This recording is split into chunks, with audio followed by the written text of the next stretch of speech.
Si tu te sens piégé par ton environnement, ton quartier, ta famille, ta culture, comprends une chose, c'est pas eux qui t'enferment, mais c'est toi qui n'as pas encore compris que le respect ça se gagne en traçant sa route et pas en demandant la permission. Ici je te montre en 3 leçons quelle mentalité adopter si tu te sens bloqué par ton environnement familial ou culturel, et on va prendre l'exemple de Jamal dans le film Slumdog Millionnaire, donc écoute bien la vidéo jusqu'à la fin. La première chose que tu dois comprendre, c'est que ta réalité actuelle n'est pas ton destin. Jamal vient des bidonvilles, pas d'une famille faite pour réussir, mais il a refusé de laisser son environnement définir son destin. Quand on regarde son cadre de vie, il est supposé échouer. Les avocats, les champions de culture générale, ils arrivent jamais au-delà de 16 000 roupies. Lui, il en est à 10 millions.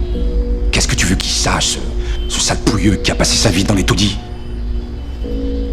Mais t'es pas condamné par ton origine, tu échoues uniquement si tu restes immobile. Donc comprends que tu ne choisis pas le point de départ, mais tu choisis la direction. Donc change de mentalité, arrête de te dire que c'est dur chez moi, et commence à dire c'est dur mais c'est gérable. La deuxième leçon, apprends à exploiter ce que tu as et pas ce que tu voudrais avoir. Jamal n'a ni éducation, ni capital, ni réseau. Il n'a que sa mémoire, ses expériences et sa capacité à observer. Et c'est largement suffisant pour gagner. Vous vouliez voir comment vivent les vrais Indiens? Vous êtes servis. Non, ça suffit!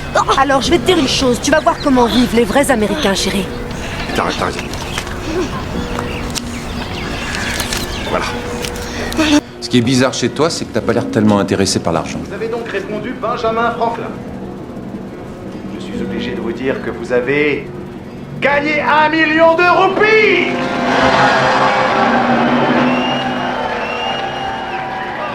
Le billet de 100 $, alors explique. Donc prends ton environnement comme une ressource et pas une malédiction.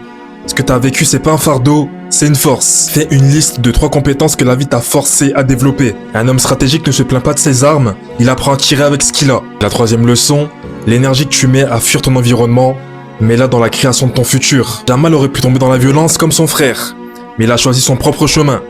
Rester focalisé sur l'objectif, s'en sortir.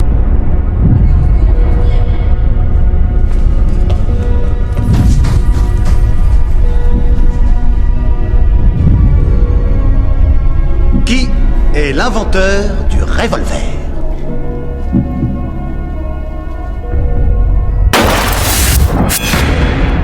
Samuel Colt. C'est votre dernier mot. Réduis ton énergie dans les choses futiles, les conflits familiaux ou encore les traditions oppressives, et investis-toi dans des nouveaux skills, ta vision, ta discipline, ou encore un nouveau cercle. Parce que c'est pas ton environnement qui te bloque, c'est ton attachement à cet environnement. Si tu veux plus de stratégies pour briser ton environnement et changer de trajectoire, commente respect sur cette vidéo et rejoins mon groupe Telegram privé.